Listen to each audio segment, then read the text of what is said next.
أيها المبعوث فينا جئت بالأمر المطاع جئت شرفت المدينة مرحبا يا خير داع.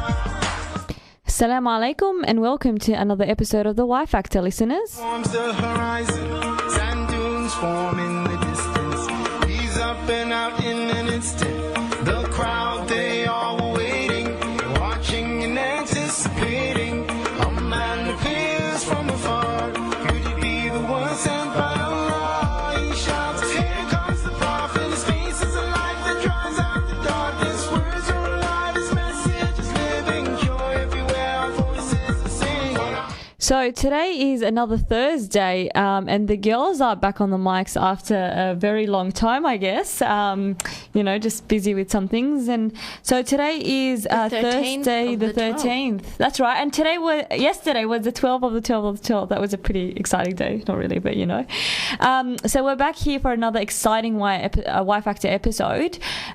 We have Jamal who chats to Talal Yassin and Islamic, who are the directors of Crescent Wealth, to tell us about the new exciting development, which is Halal Super Funds. So stay tuned. That's first up. Halal Super Funds. What is a Halal Super Fund? What does it mean? And for anyone who is working or wants to ever work or basically would superannuation is compulsory in Australia, so if you ever are working or will work, this is a very interesting topic that you should be aware of. So that's first up. Jamal with Isam Aid and Talal Yassin. And second, we have two special guests, Yasin and Indira, both who work in the corporate professional environment, to talk about dilemmas Muslims face, especially at this time of the year, given that it is Christmas time, the festive season, and how do we deal with that as Muslims without compromising our identity and without appearing to be a massive freak in the workplace as well. So that's right. I think it's an interesting topic, and we're tackling it not from, a theological perspective, just kind of, the anecdotal, situations that these people had to go through, and they'll just have a chat to us about it. So listeners, let us know your thoughts. You have been, staying active on that Facebook page. Anyone who's got any comments, suggestions, feedback, any future episodes and things like that, you're more than welcome to also email us at theyfactor@live.com.au. So that's yfactor@live.com.au, and we might just be around for probably one or two shows before the end of this year. So let us know. And alhamdulillah, it's been a very exciting and productive year, I guess, and we're kind of, the wheels are stopping and it's nearing the end. Now, just before we get into our features, let's just do a bit of news for this week.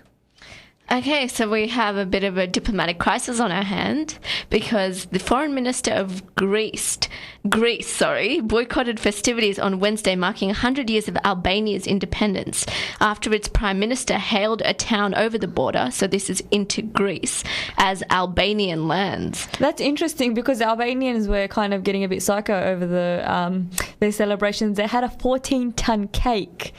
And bushy moustaches apparently to honour their founding fathers. I mean, I guess for Muslims this is just an interesting phenomenon because the 100th year anniversary actually marks the Albanian independence from the Ottoman rule, and it honours the founder of modern Albania, who was Ismail Kemali. But it's interesting because Islamically that was the last remnants of the the successive Islamic empires, which was the Ottoman Empire. So I guess it's just really interesting, but for Greece to, boycott the celebrations, I guess. No cake for Greece. No cake for, 14 times, that's around enough to go around for everyone. So they missed out.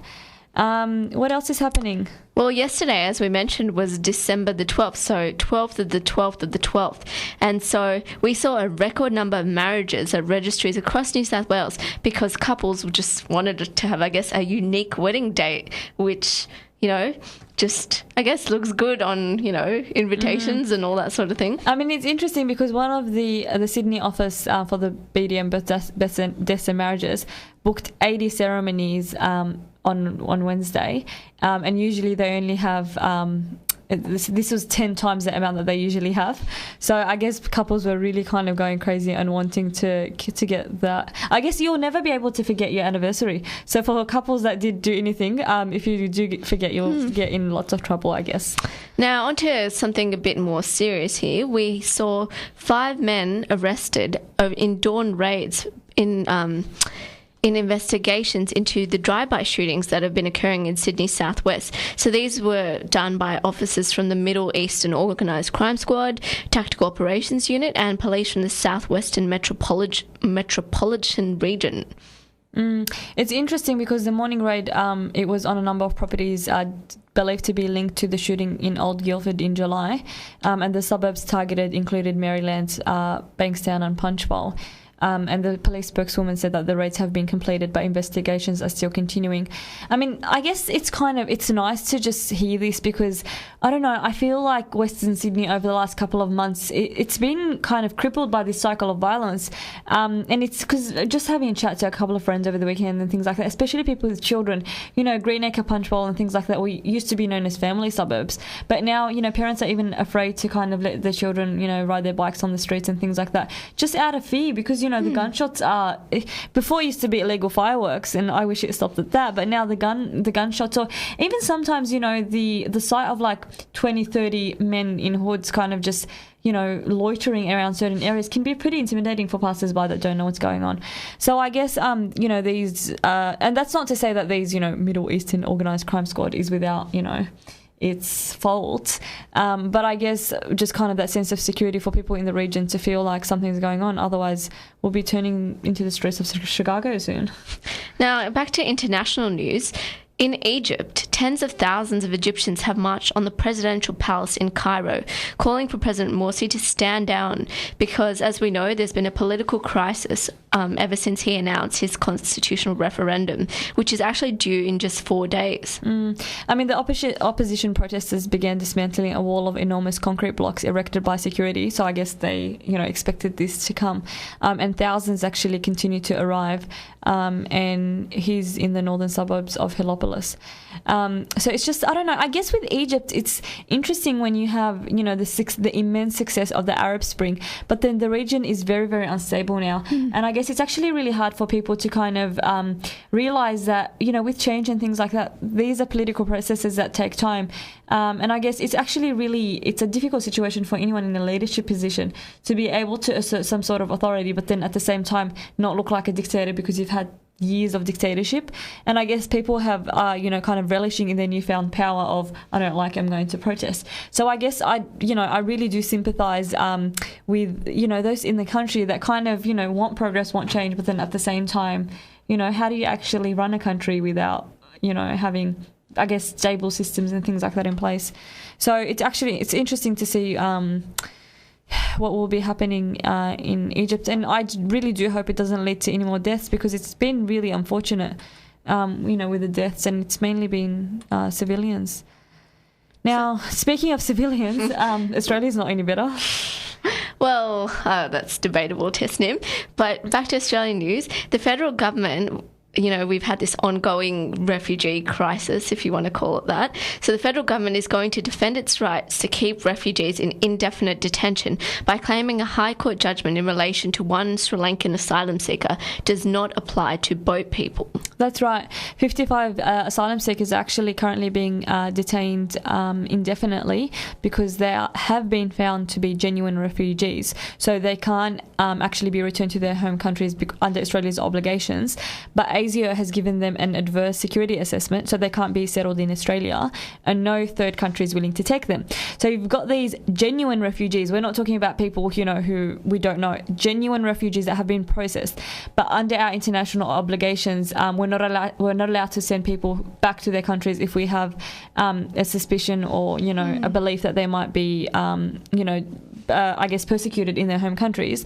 And under those obligations that are supposed to be protecting these refugees, we're keeping them in indefinite detention because we've got ASIO decisions that are non-reviewable and basically keep people in limbo. And it's actually really, really sad because this is all stemming from the M47 case that it was a Tamil man that went through. But, it's kind of just this deadlock situation. And I guess with the Australian political climate at the moment, refugees have become a political football. So there's actually almost 10 years ago you had fine distinctions between the policies of Labor and Liberal and the coalition and things like that. Now there's also difference. I mean, you've got offshore processing. It's just a matter of different countries where they want to send them to. No one's kind of stepping back and thinking, what are international obligations? Where are we getting with this? Well, it's because it's become such an emotive issue. We can't have a rational discussion about this. It's people coming on boats, stop the boats. This is the type of language that people are engaging in. And I heard an interview with Chris Bowen, actually, and it was really just interesting to see the way politicians dodge questions, because the interviewer kept saying, so, is there a chance that if people get sent back to Sri Lanka that they're going to get beaten and tortured because these are reports that are coming out? We have documented evidence of that. Exactly. And he just kept repeating this phrase, which I found very funny. He said, well, when they're in Sri Lanka, they will be processed under the full extent of Sri Lankan law. So not the full extent of Sri Lankan law, which basically allows. So Sri Lankan law will be followed to its fullest extent. But what does that actually mean? Yeah, but that's what they were claiming when what happened in terms of the Malaysia solution. Oh yeah, we were having chats to Malaysia, who's not a signatory of the Convention on the Rights of Refugees. However, we'll have a chat to them and ensure that they follow procedures when it comes to refugees. And then at the same time, we have documented evidence of canes being used against these people, people dying in detention. And then we kind of like to turn a blind eye to it because we just don't want to hear this. And it's actually really unfortunate because the people on Nauru, they've just become kind of, I guess that, 2 minutes of news in the evening that ruins your evening, I guess they just put it in. But, people going on hunger strikes and things like that, and it's no longer news for us. It's like, oh yeah, another 50 on hunger strikes, whatever, or the Tamils are being sent back to Sri Lanka, whatever. And I think that very complacent attitude to and Australia is leading in terms of human rights in every respect, except when it comes to this and our Indigenous population. Well, it's because they've been dehumanised. They've become these boat people, and instead of just seeing them as people, so people are just thinking, oh, they're queue jumpers. They have no sympathy because the debate has been framed in this way. Now, just to kind of lighten up the air a bit just before we leave it there, if you've been sharing that Facebook post about criminals being, tracking you through their GPS that they're putting on cars at shopping centres and later ransacking owners as a result, it's a hoax. The letter, which was actually uploaded by Rodney Olsen on his Facebook profile, has actually attracted near 1,000 shares since it was actually uploaded. Now, the police commissioner, Andrew Scipione, basically said that this is a hoax, and people actually need to... it's been designed to create unnecessary fear in our community. And the police are aware of it. They urge social medias not to share the hoax document and just relax. You're not being tracked. And I guess just to leave it, Zainab, you had that interesting article about women. Oh, well, a somewhat depressing article, which a study showed that it will take more than 70 years for there to be the same number of women as men in leadership roles. So we're talking in the workplace here. So what's 70 years from now? That's 2085. 2085. 2085. Because I'm just thinking progress women, let's go back to the 19th century. That's where progress, there was no progress. But it's actually, it's bewildering. 1985. So, 2085. Here I go again. So, don't hold your breath, people, is what we're saying. Yeah.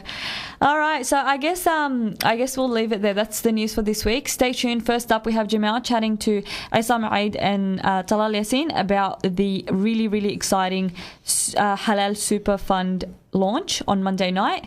And after that, we speak to Indira and Yassin about Christmas and how they deal with the festive season as Muslims in the workplace. You're listening to The Y Factor on 87.6 FM.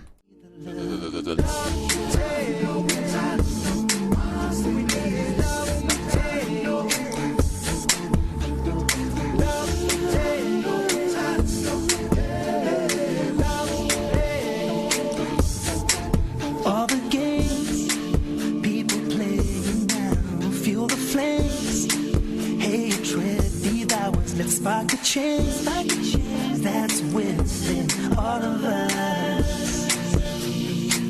Oh, we need to smile at each other, reach for your brother, help one another. All we need is love.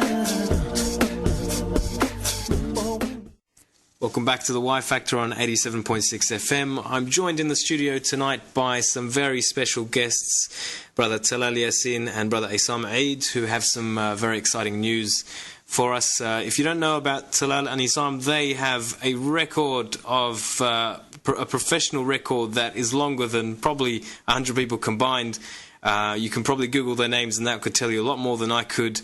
Isam has worked for 17 years in funds management with the likes of Macquarie, Credit Suisse and ING, and Talal is a man among himself. You really need to check these guys out. So we'll go straight into it. Welcome to the show, gentlemen. Thank you very much. Thank you for having us. And tonight, I guess we're actually, first we'll start off with your company. You're both directors at a new startup called Crescent Wealth that's been around for about a year or so, but has been in the planning for about maybe 5 to 6 years. It's a lot of solid groundwork. And I guess, what can you tell us about Crescent Wealth? Thank you very much, Jamal. Crescent Wealth is Australia's first halal superannuation option, which gives the Australian Muslim community and Australians generally choice in how they can invest their monies in a Islamically compliant manner and an ultra-ethical manner. It's founded by 3 partners, myself, Mr. Samir Dandan and Mr. Isam Eid, here with us today, approximately 4 to 5 years ago, and we've been working on it since then to get products, what we call financial products, and superannuation option for all Australian Muslims and all Australians. And I guess super's not really something that we tend to think about so much, and I guess for the majority of our audience, they probably don't think about financial investments until several more years later. But it's quite interesting, I guess, that there's that you've started up this company because there was a lack of Islamically compliant options out there for people to invest in and to put their super in. But we'll get to that point in a sec. The reason we're doing this interview is to talk about this fantastic new initiative that you guys have started. You've now made it available for people to have halal superannuation options. So through a lot of your hard work and effort, you're launching it this coming Monday, and for listeners, that event is on the 17th, that's a Monday night at 7:30 onwards sharp at the LMA Function Centre. That's 71 Wanji Road. If you'd like to get some tickets, you can just email communications@crescentwealth.com.au. It's for free. There's going to be a halal cocktail-style event with speakers the likes of the Minister for Immigration, Chris Bowen, Talal Yassin himself, Samir Dandan, the director at Crescent Wealth and also president of the LMA, and also Peter Johnston, who's quite big in the business world. So I guess moving on from there, what actually brought about, Isam, seeing as you're the financial expert, what actually brought about this product or this journey to bringing about halal superannuation? What things is super money normally invested in? Thank you, Jamal. Thanks for having us here. They really arose when obviously Talal and I were Talal started looking at super back in 2007 as an option, and we from an association at that point. And then I really had some time in 2009 when I was between jobs, and I was looking at my superannuation, going, well, I know what the money's invested in, and I wanted something that was as halal as possible. Was that because you could see it was being put into very like things that involved interest or potentially I think you were saying to me earlier that a lot of super funds actually invest in gambling or alcohol or adult entertainment or weaponry, or if it's not involved in any of those, it's almost definitely involved in interest-heavy funds, I guess. That's correct. For example, your standard superannuation fund, for our listeners out there, will have roughly 30% of their investments in Australian equities, 30% in international, and then the remainder, which is 40%, the bulk of that might be 25 to 30% might be in fixed interest or cash, which earns interest, and there might be a small allocation to property of between 5 to 10. And within that, so you've got about 25 to 30% that's invested in fixed interest and cash, which we know is against the teachings of Islam in terms of receiving interest.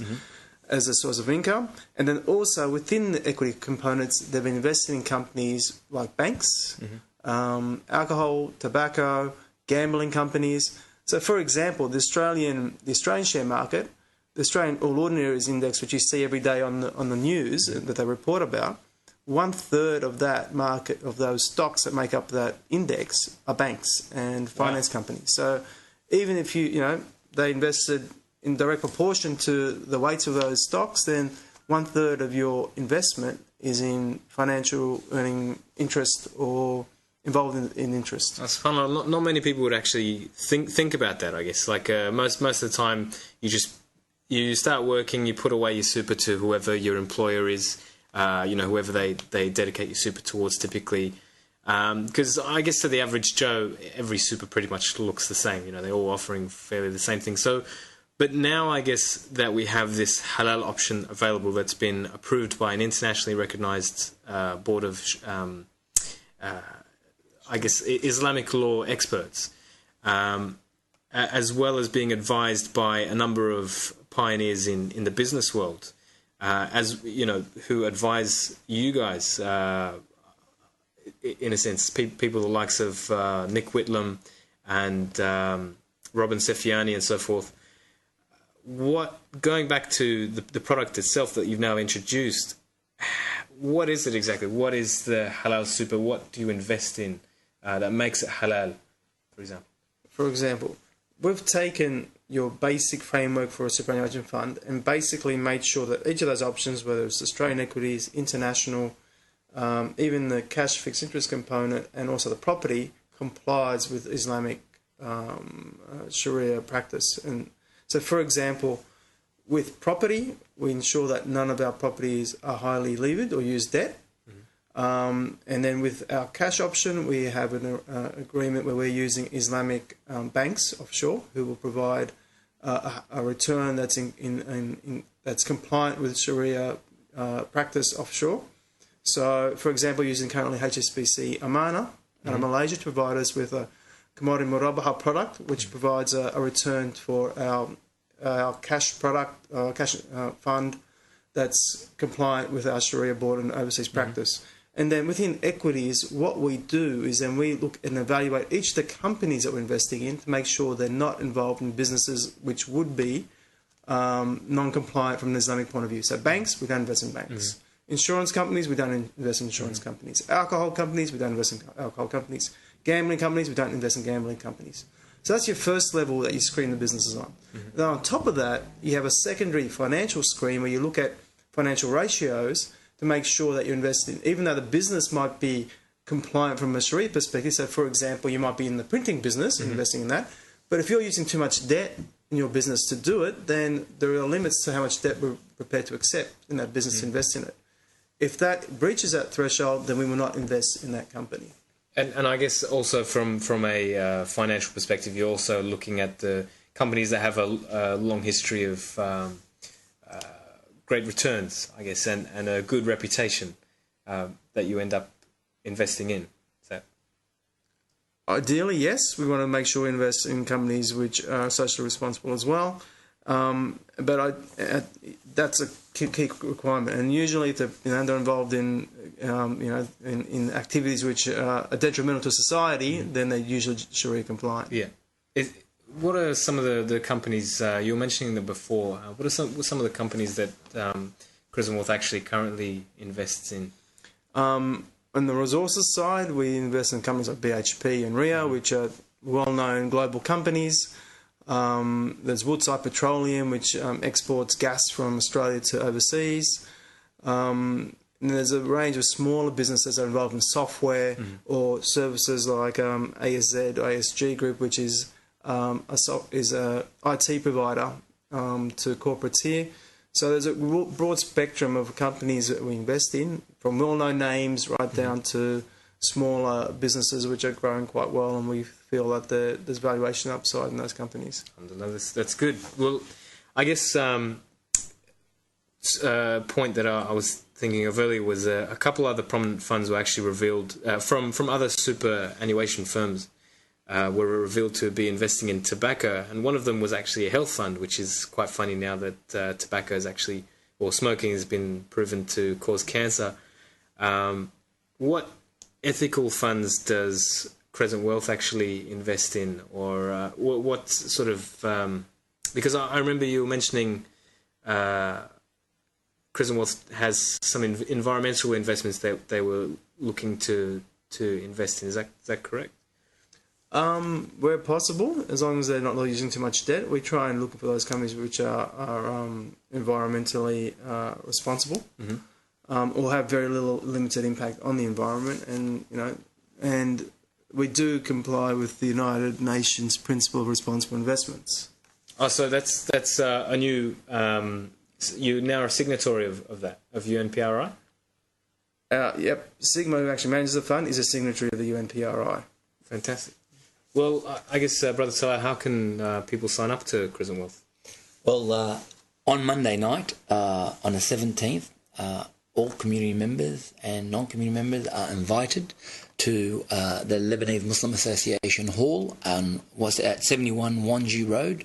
It's an open invitation to see history being made, and that is Australia's first Islamically compliant superannuation option being launched. We invite you to come. We invite you to Google us. We invite you to come to www.crescentwealth.com.au or call us on any of the details that are available on that website. And to find out more, talk to our people at the office or any of our representatives on the night to transfer your superannuation into the option that we're presenting, and clearly we'll be in touch, and we'll be available on the web and in the office. Inshallah, fantastic. Well, right before we wrap up, inshallah, just a few more questions from the Y Factor team.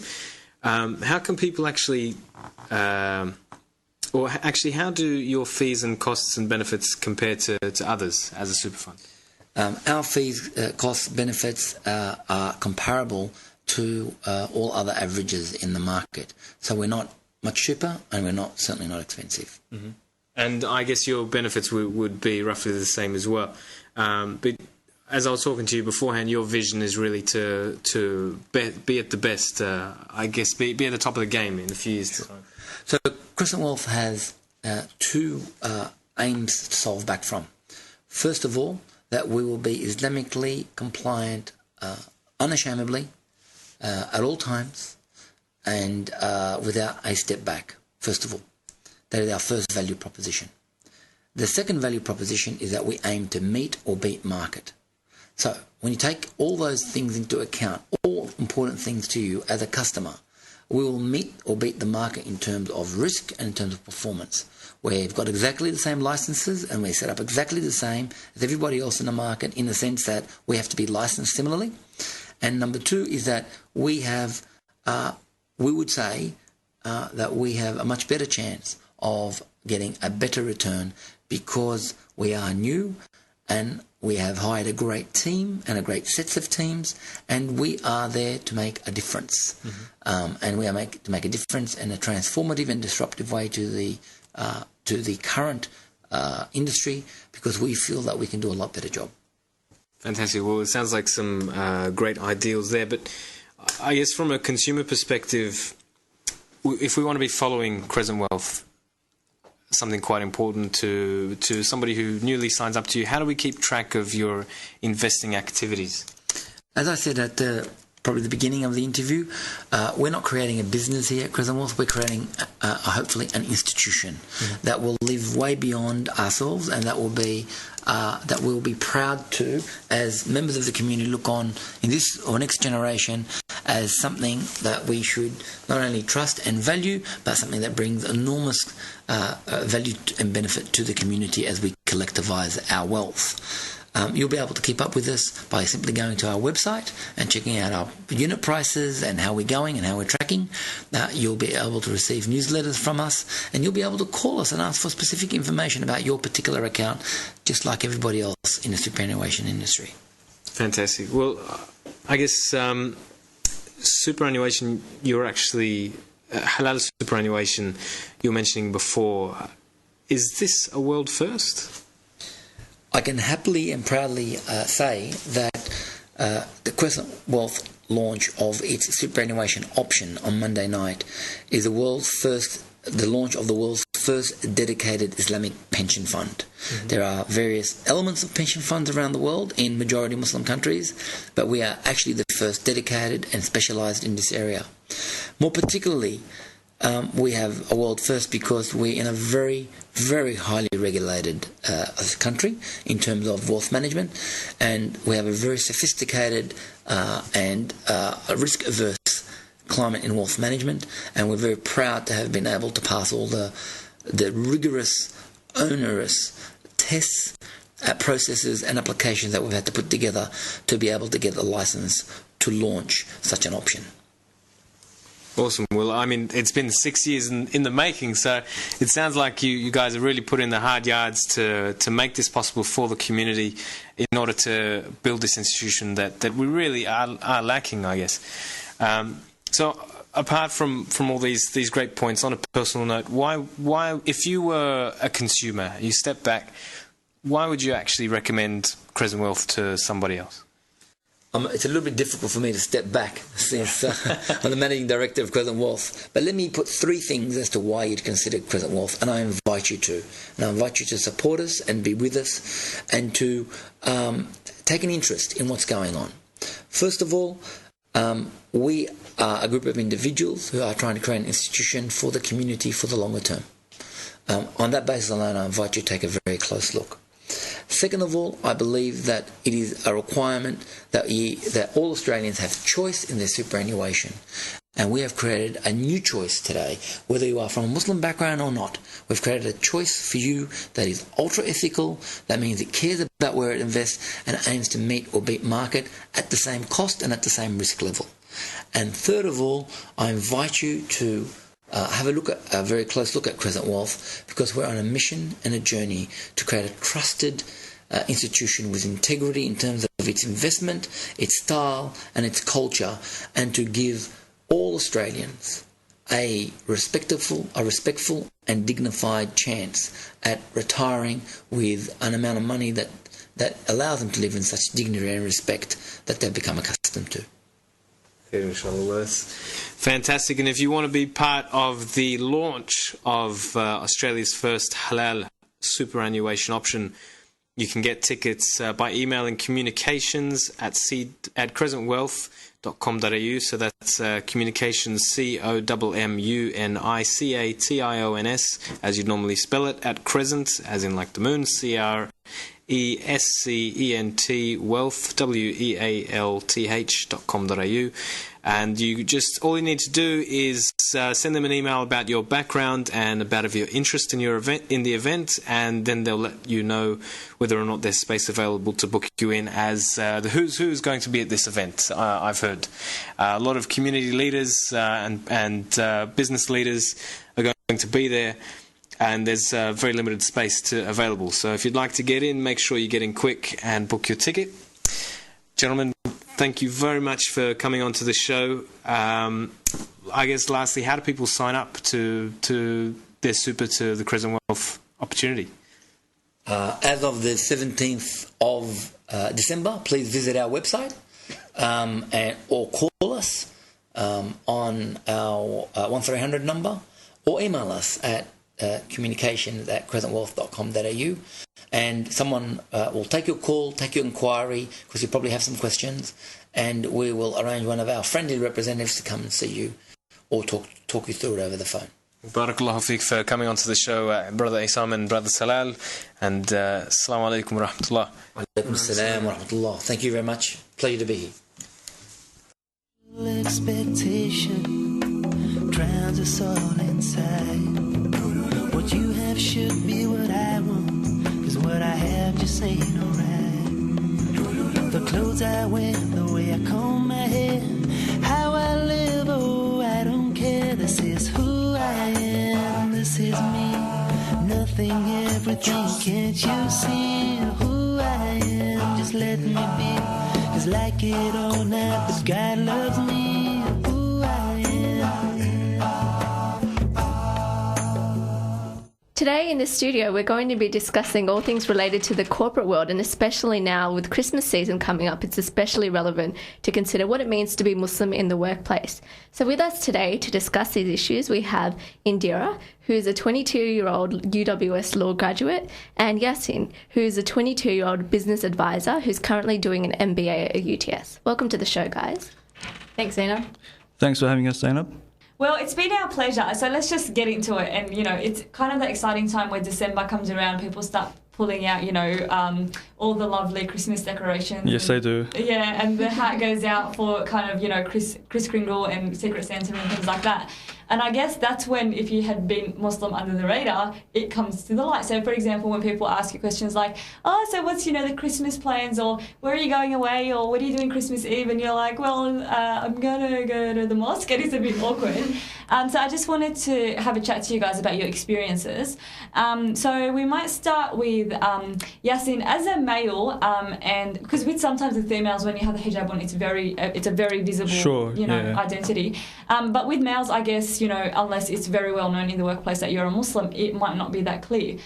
So how did you actually, when you started work, or even, before when you were at uni and things like that, how did you deal with this whole, seasons come along as a Muslim and things like that? Right. I think it's very important how you approach people in the beginning, so how you identify yourself. Obviously, when you're a lot younger, you're a lot less inclined to reveal your identity. As you said, you sort of lay low under the radar. In the past, I guess, with where I've worked, I've tended to just be outward with it and just say, look, this is what I am. It's come out generally in interviews, surprisingly. I get asked offline at the end of the interview, you get asked about your religious beliefs, or it starts with the culture and the background and it works its way there. I think that's the most important thing, is how you approach it, and then you take it from there. Obviously, if you haven't told anyone about your religious beliefs and the whole Christmas thing comes around, then you're in for a bit of a shock, because there's a fair few things that play out during that time. Indira, what's your experience been like as a Muslim woman? And I think also just kind of being Muslim and woman in itself is a huge thing. But what's your experience been like around the festive season? Well, I've had some funny sort of reactions happen here and there, and funny things happen with Kris Kringle. One year for Kris Kringle, the gift that I got was a cocktail set. I do. Double hat on there. Yeah. And so it was, I guess I had to sort of explain, I can't accept the gift, and that someone else might as well have it. And it was all fine. I mean, I think it depends also in the sort of place that you work. If people are generally open and honest, you don't have any issues. The place that I've been working at, they've always accepted, it's a very multicultural sort of atmosphere, and they've always accepted anyone and been fine with any sort of arrangement. So if there are Christmas parties at evenings, or they're thrown at bars or something like that, then they're very understanding as to why you don't attend, or whatever the case may be. So it's been a pretty positive experience, and I think that in a sort of typical sort of workplace environment that does sort of adhere to all of the workplace laws and that sort of thing, that I've never had any problems at all. Just more curiosity, actually, in the workplace. A lot of people are very curious about Islam, and when you get the opportunity to explain it to them, they become a lot more open to it and understanding, and a bit surprised as well. But does that get tiring as well? Because I know in my workplace, sometimes, you don't want to have to answer every question that they've ever had about Islam and terrorism and whatever else, And so you feel like you're sort of put on the spot constantly. I mean, do you guys experience that? I think it depends on the environment. Again, we had a scenario in our morning meeting where we had a breakfast every Friday morning, and the breakfast, it was coming towards Christmas time, and they had bottles of wine, and obviously we couldn't drink that yet because it wasn't the end of the day. But you had other things there, and it was all the festive creation. And what you were inclined to do was, either you sort of withdraw, you just do your own things to not participate, and people would come and ask you and say, why is it that you don't eat this, or why is it that you don't drink? I've noticed that you're not really into the Christmas spirit. What's is something really wrong? And then that's you're the Grinch of Christmas. Yeah, you are the Grinch, so to speak. And that's when the curiosity does spark and people ask you questions. And I actually think that's a positive thing, because you get an opportunity where people are actually receptive to what you're saying, and you may be able to, enlighten them about, just even if it's one or two positive things about the religion, that, could lead to something later down the track. I think I'll have to agree with Yasin on this one, because just over the last week at work, one of my colleagues did come up with kind of a gift, and I was like just looking at it, and one of my other colleagues came up and he just looked at me in front of both of them and said, "I thought you don't celebrate Christmas," just straight out, right? And I was like, yeah, I don't. And then we got into a really interesting argument about the Islamic position on Isa, Jesus alayhi salam, his mother and things like that. And it was just really interesting because otherwise in a work environment, people don't like to get deep and meaningful and theological and things like that. That's right, especially when you're in the corporate world and it's strictly professional, and you leave your personal day-to-day life outside of the work hours. Or even if it's not about the professionalism, I think sometimes with religion in society generally, because we're such a secular society, it becomes a taboo topic. So when you kind of mention religion, people look at you and think, oh my God, like they just that cringe attitude towards religion. So I think when it comes up in a positive, in a positive context where you're actually discussing religion in a positive manner, and discussing, I think, like potentially like interfaith topics about, Isa alayhi salam, his mum and things like that, I think it's actually really interesting because otherwise you don't really get that opportunity at work. That's right. And it just brings really interesting things. Yeah, I mean, even just seeing a Muslim woman who's at work and not locked at home, locked at home in her room is probably just like a good start. What do you think, Indira? Yeah, well, I mean, I'd agree. I think that a lot of people do have these sort of ideas about, a typical Muslim woman, what she looks like, and, her level of interest in a career and all those sorts of things. And I think that, I think in Sydney, there are a lot of Muslim women, and I think people that are exposed to that in the workplace a lot. But in saying that, a lot of people, I suppose, in many ways don't know how to approach particular etiquettes when it comes to that, whether that be, handshaking and things like that, or asking just simple questions that they might fear that we may get offended by if they do know, obviously, that we're Muslim.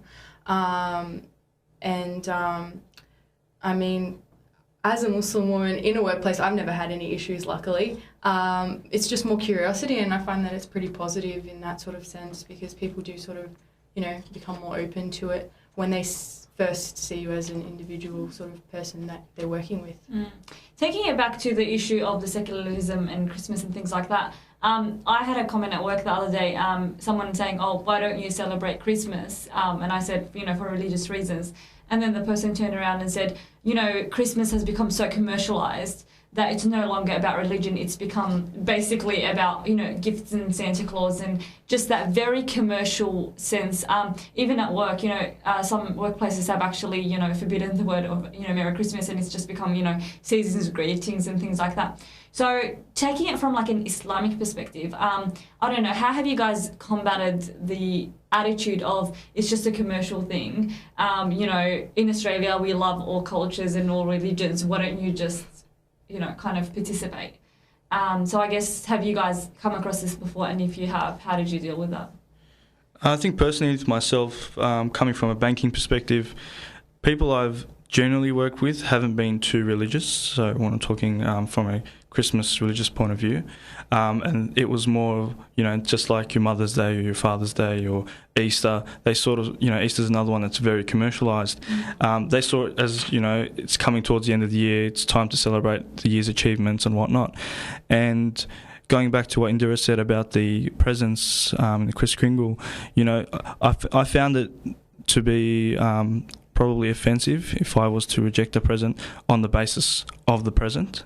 If it was a bottle of alcohol or whatnot, okay, that's fair enough. But if it was just a present like a pen and I didn't reciprocate, I felt that I wasn't sort of passing on the niceness, because I knew those people didn't personally believe or didn't, practice that side of the religion for the sake of Christmas. It was just more so that they were there to celebrate. But I think it's just that very same attitude that for them it's such a commercial thing. So, for example, when they say, do you have a tree at your house, or what are you doing for Christmas in terms of activities, and you say nothing. For them, taking the day off. Yeah, it's a bit shocking because they think, why are you being kind of uptight about this because it's such a commercial thing, it's not really just get over it. So how do you actually deal with an attitude where it's like, and I get where they're coming from, but I guess Islamically with us, you know, the concept of like tawhid and things like that, it's so strong that we're just really strict on infiltrations.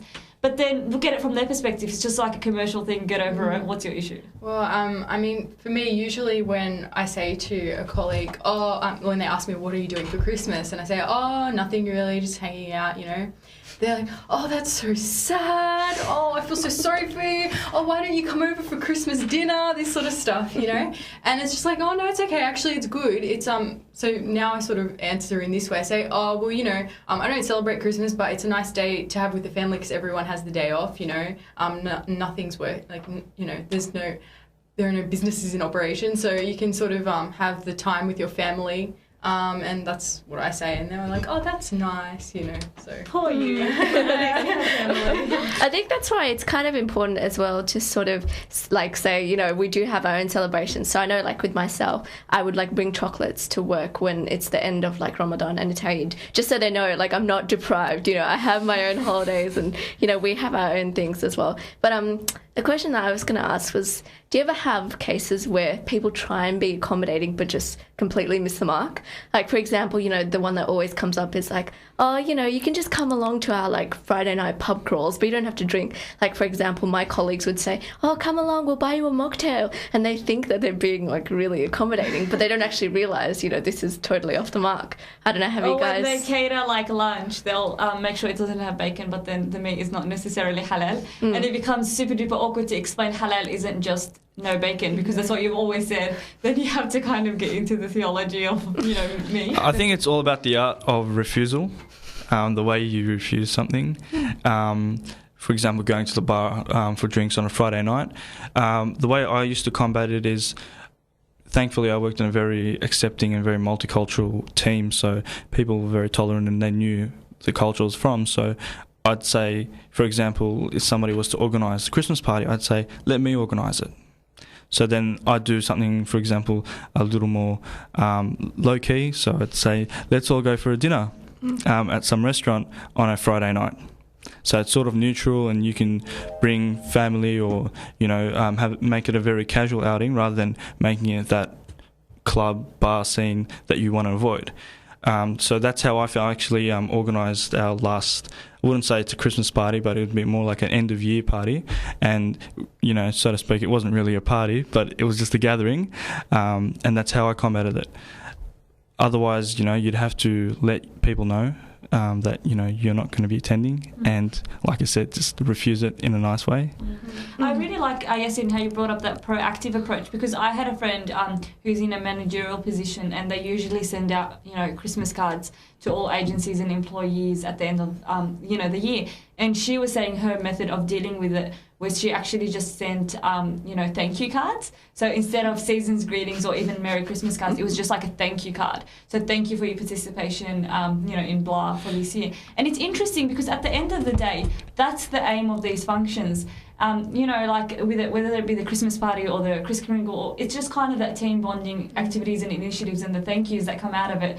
But I guess it's just the way they package it. You can package it as a, you know, very PC thank you event. Right, like you said, it is very commercialised, and, you know, it's so close to the end of the year and a whole year has gone past, and if you don't celebrate the new year, you can at least, you know, thank people for their contributions in that year, or thank them for the work, like you said, and send them thank you cards or verbally.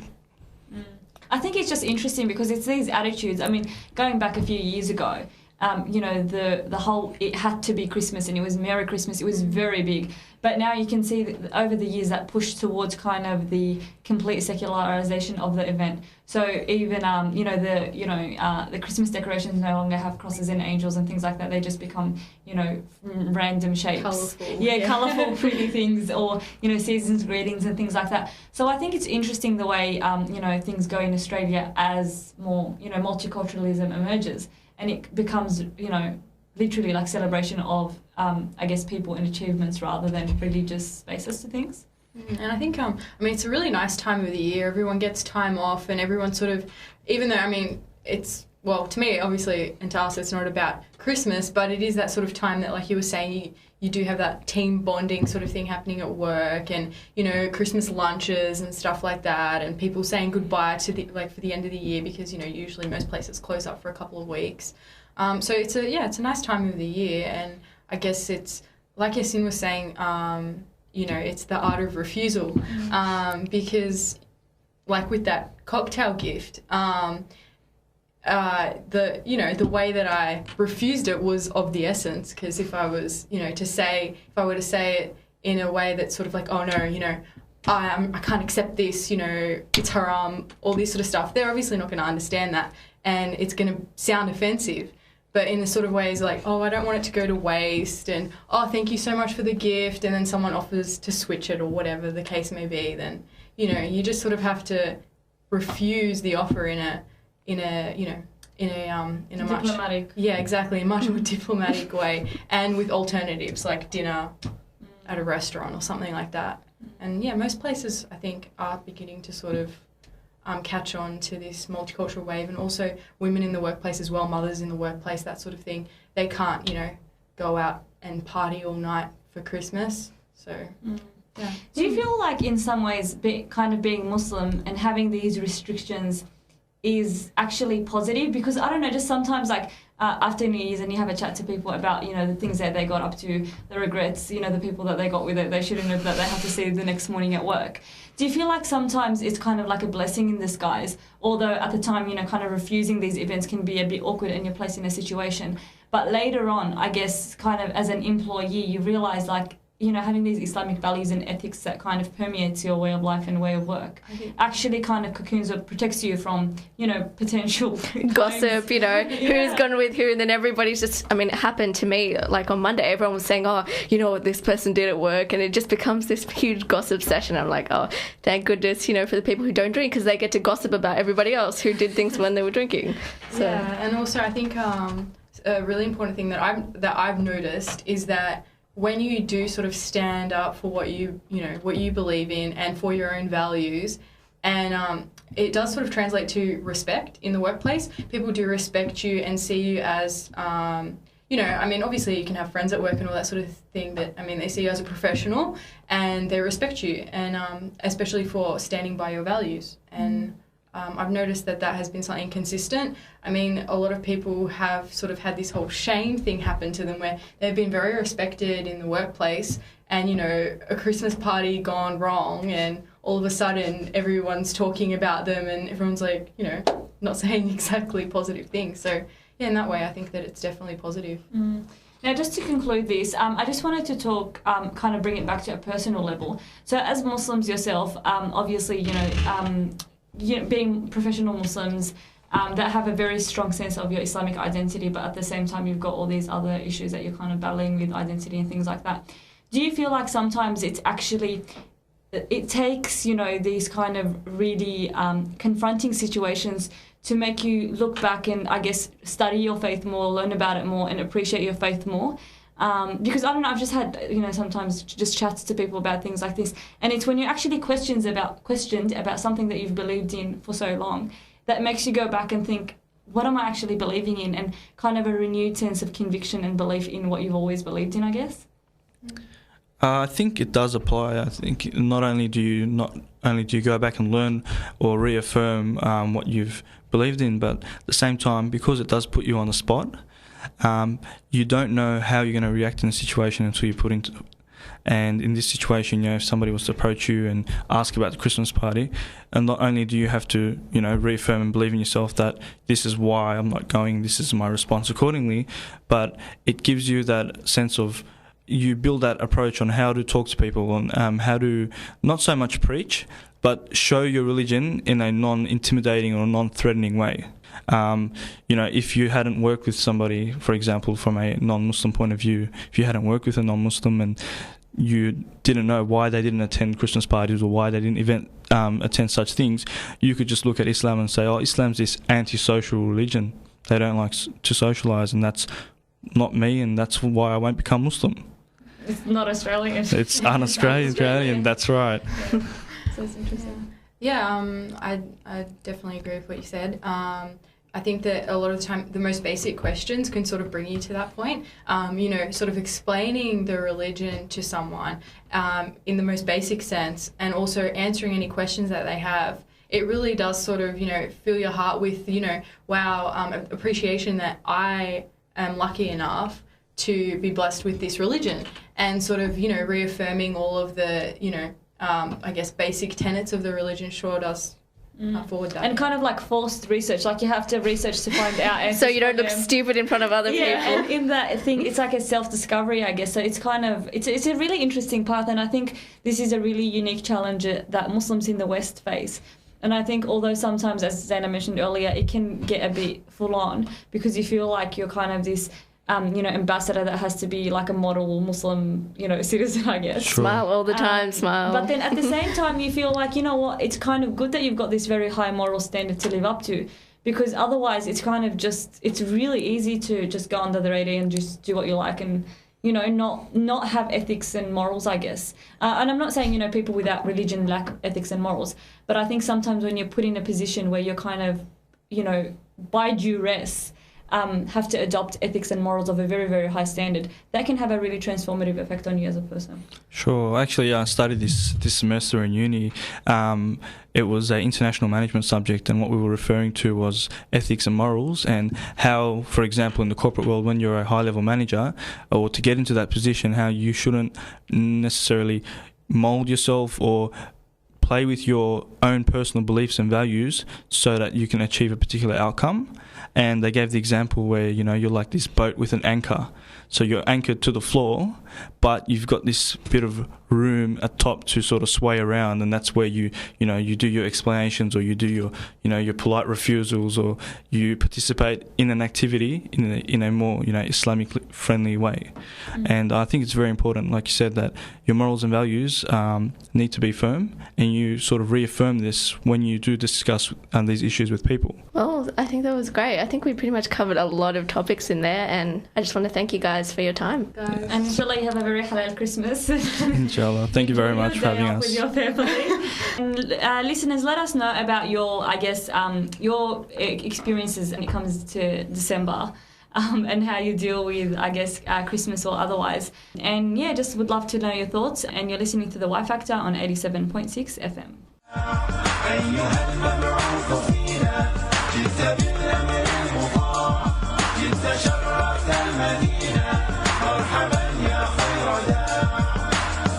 He steps and reaches. All right, that brings us to another end of a Y Factor episode. I guess it's just been a really interesting episode, kind of coming from that very, it was a very corporate episode, I guess, in terms of the superannuation and also the experiences of our guests when it comes to the, festive season and things like that. But Y Factorians, let us know your thoughts. And I think, these are unique challenges, whether it be, halal investments, halal super, how to deal with Christmas parties and things like that. I guess for the older generation, these issues are very, black and white, or they never actually had to deal with these issues, say, for example, back in their home countries if they've come overseas. But for young Muslim Australians, or even older Muslims Australians, whoever kind of lives in Australia or any Western countries, these are very unique challenges. And I think it's actually it's a really interesting balance to strike between kind of being just the average person and being a Muslim and having that identity infuse your life and have those ethical values and religious values infuse your life. And there can be times where you make tough decisions, but I guess it comes down to iman and your level of faith and how seriously you value your deen. So these have been, some really interesting thoughts, and we'd like to continue the discussion. So if you want to continue the discussion and want to share your thoughts on anything that we've spoken about today, you can hit us up on our Facebook page. So that's on Facebook, the Facebook group page, which is yfactor876, or you can send us an email to yfactor@live.com.au. And as we mentioned, suggestions, comments and things like that are more than welcome. We're kind of hitting the end of the year, and it's probably one of the last few episodes, but we'd love to still hear from you. So I guess we'll leave it there. Inshallah, you have an awesome week, and we'll catch you next week. This is Tasneem and Zainab on the Y Factor on 87.6 FM. Well,